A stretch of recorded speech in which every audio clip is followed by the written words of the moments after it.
गणेशाय नमः।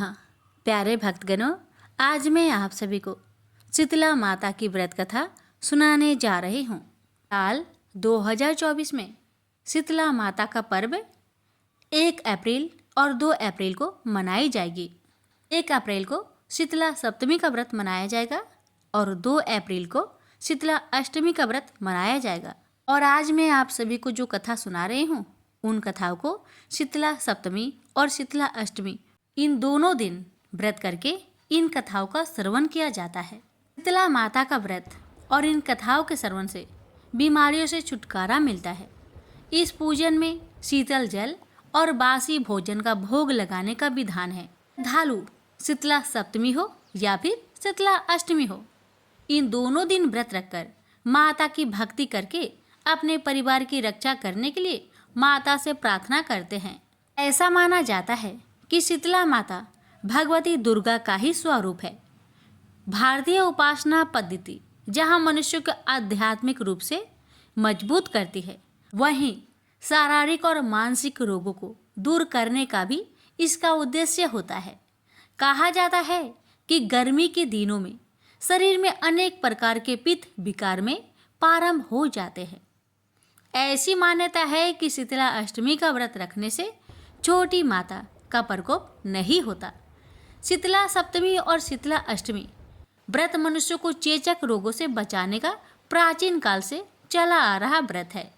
आयुर्वेद की भाषा में चेचक का ही नाम शीतला कहा गया है। इस व्रत में सप्तमी के दिन या अष्टमी के दिन, जिस दिन आप व्रत रखें, कलश स्थापित कर माता का पूजन किया जाता है तथा प्रार्थना की जाती है कि हे चेचक, गलघोटू, बड़ी माता, छोटी माता, तीव्र दाह, दर्द युक्त फोरे, नेत्र रोग और शीतल जनित सभी प्रकार के दोष शीतला माता की आराधना पूजा से दूर हो जाए। इस दिन शीतला स्रोत का पाठ शीतल जनित व्याधि से पीड़ित के लिए हितकारी है। स्रोत में भी स्पष्ट उल्लेख है कि शीतला माता दिगंबर है, गंधर्व पर आरूढ़ है, सुप मार्जनी और नीम पत्तों से अलंकृत है। इस अवसर पर माँ शीतला का पाठ करके निरोग रहने के लिए प्रार्थना की जाती है। अब आइए श्रवण करते हैं शीतला माता की पावन कथा। शीतला माता से हमारी भी प्रार्थना है, हे माता, आपकी कथा सुनने वाले सभी भक्तों की सभी कष्टों को दूर करना, कहने वालों के भी और हुक्कार भरने वालों के भी सभी की कष्टों को दूर करना, सभी की मनोकामना को पूर्ण करना। कथा इस प्रकार से है। एक बार एक राजा के एक लौते पुत्र को शीतला निकल गई, यानी कि चेचक निकल गई। उसी की राज्य में एक काछी पुत्र को भी शीतला निकली हुई थी। काछी परिवार बहुत गरीब था, पर भगवती का उपासक था। वह धार्मिक दृष्टि से जरूरी समझे जाने वाले सभी नियमों को बीमारी के दौरान भी भली भांति निभाता रहा। घर में साफ सफाई का विशेष ख्याल रखा जाता था। नियम से भगवती की पूजा होती थी। नमक खाने पर पाबंदी थी। सब्जी में ना तो छौंक लगता था और ना कोई वस्तु भुनी तली जाती थी। गर्म वस्तु न वह स्वयं खाता, न शीतला वाले लड़के को देता था। ऐसा करने से उसका पुत्र शीघ्र ही ठीक हो गया। उधर जब राजा के लड़के को शीतला का प्रकोप हुआ, तब से उसने भगवती के मंडप में सतचंडी का पाठ शुरू कर रखा था। रोज हवन व रोज बलिदान होते थे। राज पुरोहित भी सदा भगवती की पूजन में निमग्न रहते थे। राजमहल में रोज कढ़ाई चढ़ती, विविध प्रकार के गर्म स्वादिष्ट भोजन बनते। सब्जी के साथ कई प्रकार के मांस भी पकते थे। इसका परिणाम ये होता कि उन लजीज भोजनों के गंध से राजकुमार का मन मचल उठता। वह भोजन के लिए जिद करता। एक तो राजपुत्र और दूसरे एकलौता। इस कारण उसकी अनुचित जिद भी पूरी कर दी जाती थी। इस पर शीतला माता का कोप घटने के बजाय बढ़ने लगा। शीतला के साथ साथ उसे बड़े बड़े फोड़े भी निकलने लगे, जिनमें खुजली व जलन अधिक होती थी। शीतला की शांति के लिए राजा जितने भी उपाय करता, शीतला का प्रकोप उतना ही बढ़ता जाता, क्योंकि अज्ञानता बस राजा के यहाँ सभी कार्य उल्टे हो रहे थे। इससे राजा और अधिक परेशान हो उठा। उसकी समझ में नहीं आ रहा था कि इतना सब होने के बाद भी शीतला का प्रकोप शांत क्यों नहीं हो रहा है। एक दिन राजा के गुप्तचरों ने उन्हें बताया कि काछी पुत्र को भी शीतला निकली थी, पर वह बिल्कुल ठीक हो गया है। यह जानकर राजा सोच में पड़ गया कि मैं शीतला की इतनी सेवा कर रहा हूँ, जब वह अनुष्ठान में कोई भी कमी नहीं रह रहा, पर मेरा पुत्र अधिक रोगी होता जा रहा है, जबकि काछी पुत्र बिना सेवा पूजा के ही ठीक हो गया। इसी सोच में उसे रात भर नींद न आई। श्वेत वस्त्र धारिणी भगवती ने उसे सपने में दर्शन देकर कहा, हे राजन, मैं तुम्हारी सेवा अर्चना से प्रसन्न हूँ, इसलिए आज भी तुम्हारा पुत्र जीवित है। इसके ठीक न होने का कारण यह है कि तुमने शीतला के समय पालन करने योग्य नियमों का उल्लंघन किया है। तुम्हें ऐसी हालत में नमक का प्रयोग बंद करना चाहिए। नमक से रोगी की फोरों में खुजली होती है। घर की सब्जियों में छौंक नहीं लगाना चाहिए, क्योंकि इसकी गंध से रोगी का मन वस्तुओं को खाने के लिए ललचाता है। रोगी का किसी के पास आना जाना मना है, क्योंकि यह रोग औरों को भी होने का भय रहता है। अतः इन नियमों का पालन कर, तेरा पुत्र अवश्य ठीक हो जाएगा। विधि समझाकर देवी माता अंतर्ध्यान हो गई। अतः से ही राजा ने देवी की आज्ञा अनुसार सभी कार्य की व्यवस्था कर दी। इससे राजकुमार की स्नेह पर अनुकूल प्रभाव पड़ा और वह शीघ्र ही ठीक हो गया। इसी दिन भगवान श्री कृष्ण और माता देवकी का विधिवत पूजन करके मध्यकाल में स्वास्तिक पदार्थों का भोग लगाना चाहिए। ऐसा करने से पुण्य ही नहीं मिलता, बल्कि समस्त दुखों का भी निवारण होता है। तो प्रेम से बोलिए शीतला माता की जय। बहुत समय पहले की बात है। किसी गांव में एक ब्राह्मण दाम्पत्य रहते थे। दाम्पत्य के 2 बेटे और 2 बहुएं थी। दोनों बहुओं को लंबे समय के बाद बेटे हुए। इतने ही समय में शीतला माता की पावन पर्व आया। घर में पर्व के अनुष्ठान में ठंडा भोजन तैयार किया गया। दोनों बहुओं के मन में विचार आया कि यदि हम ठंडा भोजन करने लगे तो हमारे बच्चे बीमार हो जाएंगे। बेटे भी अभी छोटे हैं। इस कुविचार के कारण दोनों बहुओं ने पशुओं के दाने तैयार करने वाले बर्तन में गुपचुप की 2 बाटी तैयार कर ली। सास बहू शीतला माता की पूजा करके आई। शीतला माता की कथा सुनी। बाद में सासू माँ तो शीतला माता के भजन में मग्न हो गई। दोनों बहुएं बच्चे की रोने की बहाना बनाकर घर में आई। दाने के बर्तन से गरम गरम रोटला करके चूरमा किया और पेट भर के खा लिया। सास ने भी घर आने पर बहुओं से भोजन करने के लिए कहा। बहुएं ठंडा भोजन करने का दिखावा करके घर का काम में लग गई। सास ने कहा, बच्चे कब से सोए हुए हैं, जगाकर कुछ खिला पिला दो। अपनी सासू माँ के बातें सुन दोनों बहुएं जैसे ही अपने बच्चे को जगाने के लिए गई, उन दोनों ने अपने बच्चे को मृत पाया। ऐसा बहुओं के करतूतों के फलस्वरूप शीतला माता के प्रकोप से हुआ था। देखकर दोनों बहुएं तो बेहोश हो गई। सास ने जब सारी घटना जानी तो बहुओं को डांटने लगी, कहने लगी कि तुम दोनों ने अपने बेटे की बदौलत शीतला माता की अवहेलना किया है, इसलिए अपने घर से निकल जाओ और बेटे को जिंदा और स्वस्थ लेकर ही घर पर अपना पैर रखना, अन्यथा मेरे इस घर में मत आना। अब दोनों बहुएं अपने मृत बेटों को टोकरी में लेकर उसी में सुलाकर घर से बाहर चली गई। जाते जाते रास्ते में एक जीर्ण वृक्ष आया। यह खेजड़ी का वृक्ष था। इसके नीचे ओरी शीतला दोनों बहनें बैठी हुई थी। दोनों के बालों में विपुल परिमाण में जुएं थी। बहुओं ने थकान का अनुभव किया।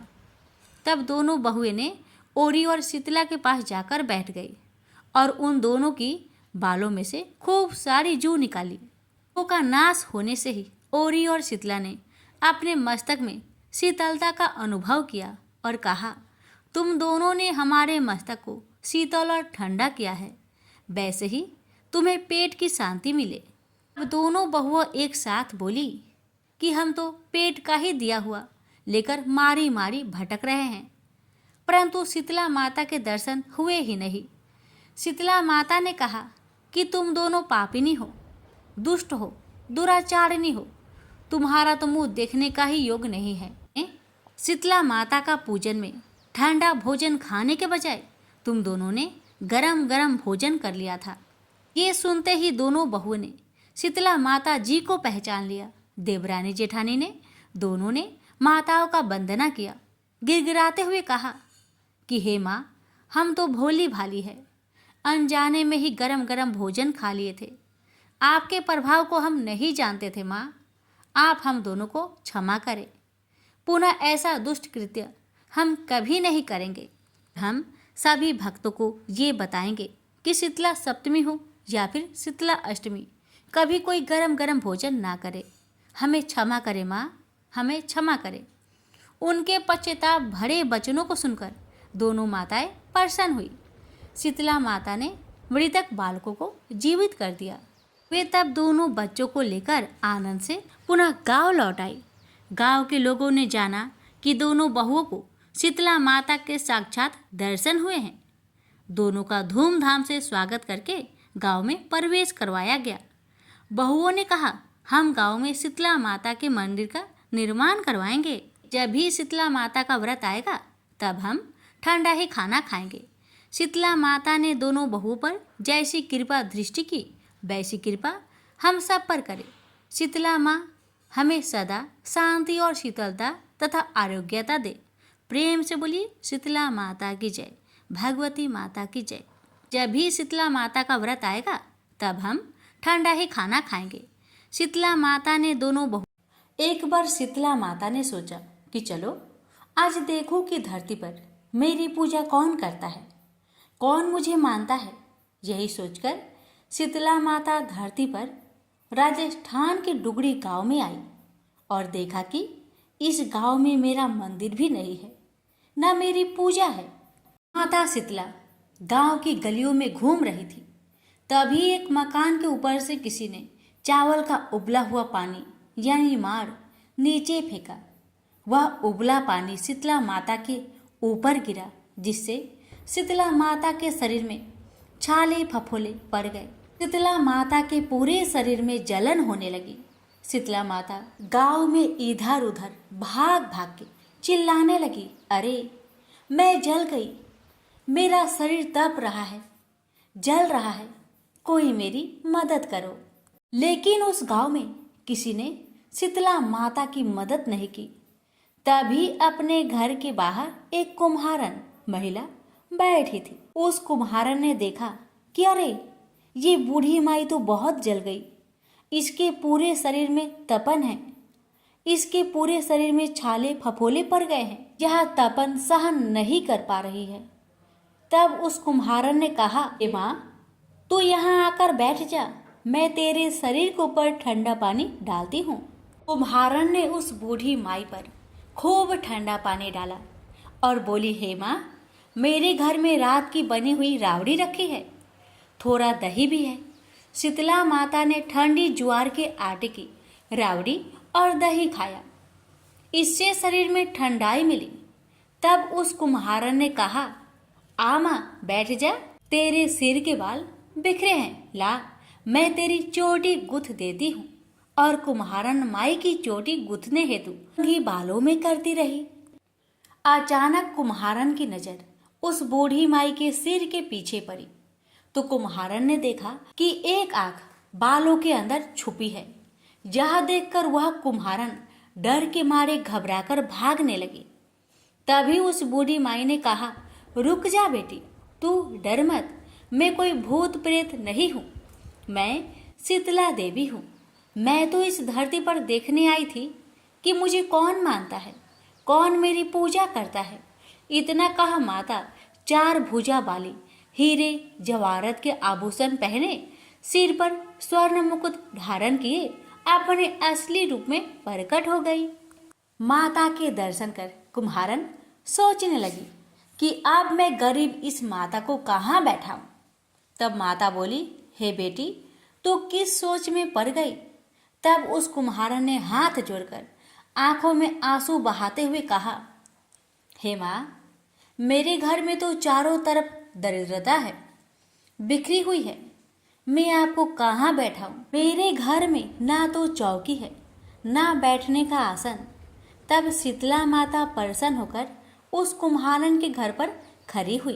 गधे पर बैठकर एक हाथ में झाड़ू, दूसरे हाथ में डलिया लेकर उस कुम्हारन के घर की दरिद्रता को झाड़कर डलिया में भरकर फेंक दिया और उस कुम्हारन से कहा, बेटी, मैं तेरी सच्ची भक्ति से प्रसन्न हूँ। अब तुझे जो भी चाहिए मुझसे वरदान मांग ले। तब कुम्हारन ने हाथ जोड़कर कहा, हे माता, मेरी इच्छा है अब आप इसी डुगरी गांव में स्थापित होकर यहीं रहो और जिस प्रकार आपने मेरे घर की दरिद्रता को अपनी झाड़ू से साफ कर दूर किया, ऐसे ही आपको जो भी होली की बात की, सप्तमी को भक्ति भाव से पूजा कर आपकी ठंडा जल, दही व बासी ठंडा भोजन चढ़ाए, उसके घर की दरिद्रता को साफ करना और आपकी पूजा करने वाली नारी जाति का अखंड सुहाग रखना, उसकी गोद हमेशा भरी रखना। साथ ही जो पुरुष शीतला सप्तमी को नाई के यहाँ बाल ना कटवाए, धोबी को कपड़े धुलने ना दे और पुरुष भी आप पर ठंडा जल चढ़ाकर, नारियल फूल चढ़ाकर परिवार सहित ठंडा बासी भोजन करे, उसके काम धंधे व्यापार में कभी दरिद्रता न आए। तब माता बोली, तथास्तु। हे बेटी, जो जो तुमने वरदान मांगे मैं सब तुझको देती हूँ। हे बेटी, तुझे आशीर्वाद देती हूँ कि मेरी पूजा का मुख्य अधिकार इस धरती पर सिर्फ कुम्हार जाति का ही होगा। तभी उसी दिन से डुगरी गांव में शीतला माता स्थापित हो गई और उस गांव का नाम हो गया सील की डुगरी। सील की डुगरी भारत का एकमात्र मुख्य मंदिर है। शीतला सप्तमी पर वहाँ बहुत विशाल मेला लगता है। इस कथा को पढ़ने से या श्रवण करने से दरिद्रता का नाश होने के साथ सभी मनोकामनाएं पूरी होती है। जय माँ शीतला सबका कल्याण करे। शीतला माता की आरती। जय शीतला माता मैया, जय शीतला माता, आदि ज्योति महारानी सब फल की दाता। जय शीतला माता, रतन सिंहासन शोभित श्वेत छत्र भ्राता, रिद्धि सिद्धि चवर दुलावे जगमग छवि छाता। जय शीतला माता, विष्णु श्वेत ठाठे सेवे शिवधाता, वेद पुराण वर्णत पार नहीं पाता। जय शीतला माता, इंद्र मृदंग बजावत चंद्र वीणा हाथा, सूरज ताल बजाते नारद मुनि गाता। जय शीतला माता, घंटा शंख सहनाई बाजे मन भाता, करे भक्त जन आरती लखी लखी हर हाता। जय शीतला माता, ब्रह्मा रूप वरदानी तुम ही तीन काल ज्ञाता, भक्तन को सुख देनो मातु पिता भ्राता। जय शीतला माता, जो भी ध्यान लगावे प्रेम भक्ति लाता, सकल मनोरथ पावे भाव निधि तर जाता। जय शीतला माता, रोगन से जो पीड़ित कोई शरण तेरी आता, कोढ़ी पावे निर्मल काया अंध नेत्र पाता। जय शीतला माता, बाज पुत्र को पावे दरिद्र कट जाता, ताको भजे जो नाही सिर धुनि पछताता। जय शीतला माता, शीतल करती जननी तू ही है जगे त्राता, उत्पत्ति व्याधि विनाशत तू सबकी घाता। जय शीतला माता, दास विचित्र कर जोड़े सुन मेरी माता, भक्ति अपनी दीजे और न कुछ भाता। जय शीतला माता मैया, जय शीतला माता।